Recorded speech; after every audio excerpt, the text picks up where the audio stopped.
হ্যাঁ রে ছোট, এতদিন পর তোর বার্থডের কথা মনে পড়লো। সেদিন মনার জন্মদিনেও তুই আসলি না। আরে দিদি, তুমি জানো না যে আমি কি ভীষণ ব্যস্ত। আরে সামনে 10 তারিখে তো আমরা ফ্রান্সে যাচ্ছি, প্যারিস। হ্যাঁ, ওই জন্যই তো মনার বার্থডেতে সেদিন আসতে পারলাম না। যা খরচ হচ্ছে আমাদের, ওই জন্য ওর গিফটটাও এবছর আর দিতে পারছি না।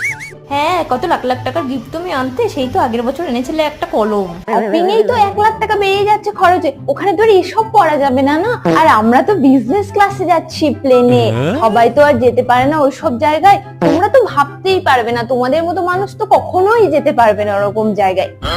তোমার ওই যে একটা সোয়েটার আছে না, কাশ্মীর থেকে দাদা এনে দিয়েছিল, ওই সোয়েটারটা একটু দাও তো আমাকে। হ্যাঁ, আমি ওটাই পরবো, জানো তো ওখানে তো ঠান্ডা শুনছি। শুধু শুধু আর কিনে কি করব 2 দিনের জন্য।